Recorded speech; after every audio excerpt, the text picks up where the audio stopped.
네, 부자들의 재테크를 알아보는 시간인데요. 부자 그러면 우리가 돈 많은 사람 이런 거 생각하지만 사실 네. 돈 많은 사람은 아주 조그만 거에도 신경을 많이 쓰고 예. 그런 데서 낭비가 없다고 그럽니다. 우리가 생활 속에서 그 환전을 한다거나 그리고 또 뭐 필요에 의해서 뭐 자녀들이 해외 나갔을 때 유학 자금을 송금한다든가 그렇죠. 이거 예. 이제는 피할 수 없는 게 환율하고 외환 문제인데 오늘은 이걸 집중적으로 네. 알아보는 시간을 갖도록 하겠습니다. 하나은행의 배종우 PB팀장 스튜디오에 나오셨네요. 어서 오세요. 오십시오. 네, 안녕하세요.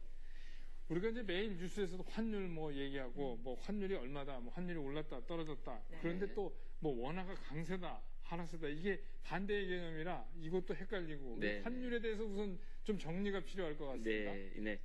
환율은 일단 돈을 바꾸는 교환의 비율이다. 즉, 환율은 외환시장에서 거래되는 상품, 외환의 가격인데요. 쉽게 1달러에 얼마냐 그런 개념입니다.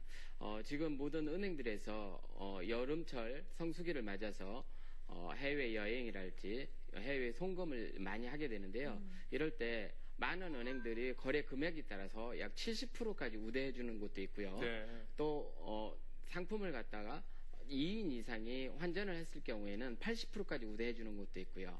해외에서 카드를 사용했을 때는 캐시백을 1에서 2% 사용 금액에서 그렇게 우대해 주는 경우도 있습니다. 네. 여러 가지 조건이 있고 또 공항 라운지에서 이용할 수 있는 할인 쿠폰을 제공하기도 하고요.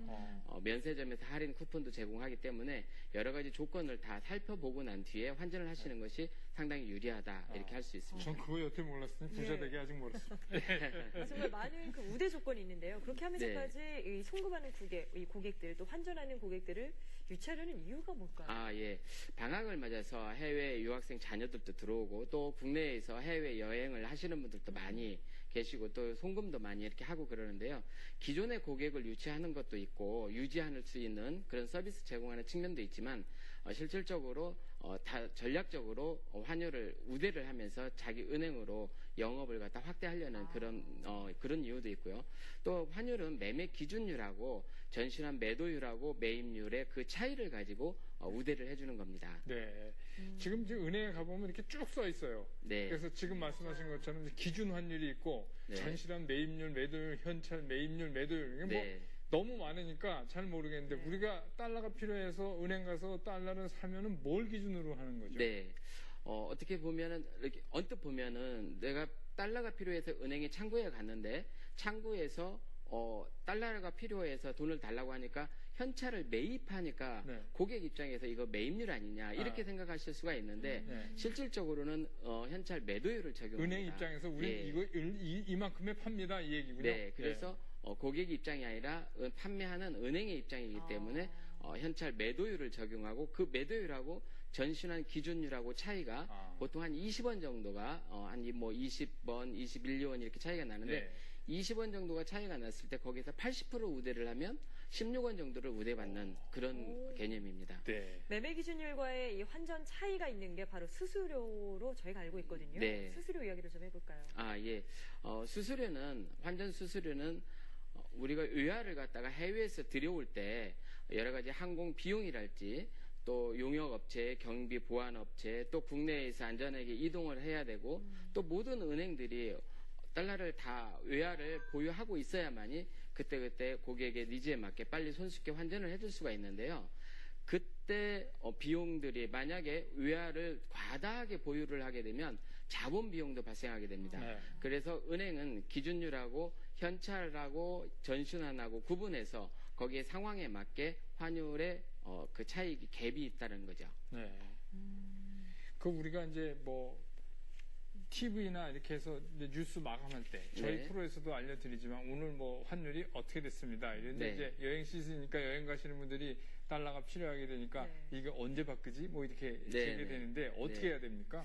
예, 환율이 사실 오를 때가 좋으냐 내릴 때가 좋으냐 어떻게 보면은 우리가 달러가 필요한데 오르면 상당히 불리하잖아요. 네. 그렇죠. 예를 들어서 1달러에 1,100원에서 1,200원 올랐다 그럼 100원이 오른 건데 네.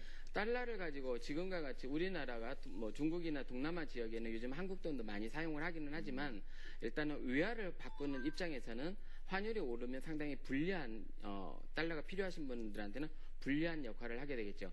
그렇지만 우리나라 같이 해외에 많은 그래서 이제 그것은 달러가 우리나라 돈의 가치가 평가절 상이 됐다라는 얘기고요. 네. 네. 반대는 평가 절하가 됐다는 얘기고요. 해외에서 수출을 해서 돈을 많이 벌어왔을 때 우리는 수출하는 업체들한테는 달러를 갖다가 환율이 오르면 유리하지만 반대로 수입을 결제하는 달러가 필요해서 결제하시는 업체에서는 상당히 불리할 수 있다. 네. 예, 이렇게 바라보시면 될 입장 것 따라 같습니다. 다 네. 다르고요. 네, 이제 그렇습니다. 휴가철이니까 해외여행 많이 가실 텐데 해외여행 때 이 환전하는 것도 제한이 있나요? 얼마까지 할 수 있는 건가요? 아, 예. 해외여행 환전은요, 일단 보통 통상적으로 만불을, 이렇게 바꾸게 되는데요. 만불을 초과해서 바꾸게 되면은 국세청에 통보가 되고요. 예, 한도에는 제한은 없습니다. 네. 그렇지만 통상적으로 만불을 초과하게 되면, 국세청에 보고가 되면서 또 해외 나가실 때 가지고, 출국하실 때 만불을 넘어서 가지고 가실 때는 관세청에 세관에 신고를 꼭 하셔야 됩니다. 아, 예, 그런 그게 부분이 있고요. 예를 들어서 매달 한 번씩 여행을 가면서 만불씩 바꾸면 12만 불이 되는데 그렇지는 1년에. 않겠죠? 1년 단위로 그렇겠죠? 그렇지가 않아요. 아, 해외 환전은 누적 개념이 아니고요. 아. 해외에서 신용카드를 이제 사용을 한다든지 이럴 경우에는 연간 누적 금액의 5만 불 이상이 되면은 5만 불을 초과해서 사용하려면 국세청에 보고가 되고요. 2만 불을 초과하게 되면 관세청에 보고가 되고요. 그런데 해외 여행 경비는 그때마다 나가서 다 소진하는 그런 개념으로 되어 있기 때문에 누적 개념은 그렇군요. 아닙니다. 네. 지금 이제 카드 말씀해 주는데 누가 그래요? 네. 원화가 계속 절상될 거기 때문에 카드 결제는 나중에 되니까 네. 카드 쓰는 것도 유리하다 뭐 그러는데 카드에 제한은 있습니까? 사용 제한? 네, 아까 말씀드린 것처럼 카드는 연간 누적으로 연간 누적으로. 5만 불을 초과하게 되면 국세청에 보고가 되고요. 네.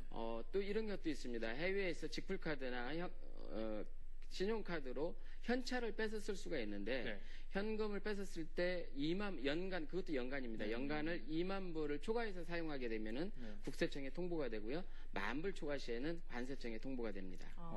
마지막으로 이거 좀 여쭤볼게요. 네. 환율 재테크라고 해서 이제 네. 환율을 이 외화를 가지고 있다가 그 가치가 올라가면 이제 파는 네. 그런 움직임을 취하시는 분들 계시더라고요. 네네. 이거는 어떨까요? 예, 외화를 개인이 이제 소지 목적의 환전을 하시는 건데요. 이럴 경우에는 특별하게 제한은 없습니다. 국민인 개인이라면 어떤 지정 거래 은행을 갖다가 정하지 않고도 어디서든지 개인이나 법인이나 단체 조합 등이 신분증을 제시하고 자기가 환전을 할 수 있고요. 제한도 없고요. 단 만불을 초과했을 경우에는 국세청에 통보가 된다는 겁니다. 네.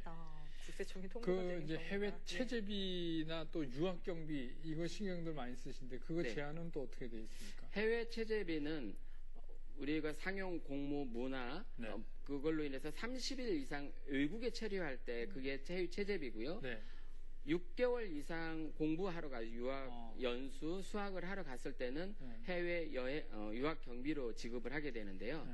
그런 경우에는 통상적으로 연간 10만 불 정도 가능하고요. 제한은 특별히 없지만 전부 다 아까 말씀드린 것처럼 국세청에 만불이 초과되면 보고가 된다. 근데 이제 장기간 있지만 어학연수 요새 이제 학생들 많이 많죠. 가지 않습니까? 네. 근데 네. 가서 보면 그게 정식 학교가 아닌 네, 우리 말 이제 뭐 학원 같은 랭귀지 맞아, 사설 스쿨인데 그런 네. 그런데도 유학 송금이 가능합니까? 네, 맞습니다. 사설 어학원이랄지 정규 학교가 아니더라도 30일을 초과하거나 6개월을 초과하게 되면 전부 다 유학생 경비 해외 체제비로 지급이 가능합니다. 그런 네. 거군요. 네. 환전, 이 외환 움직임과 관련돼서 여러 가지 저희가 유학 여부까지 좀 네. 들어봤네요. 네. 오늘 말씀 감사합니다. 네, 고맙습니다. 네.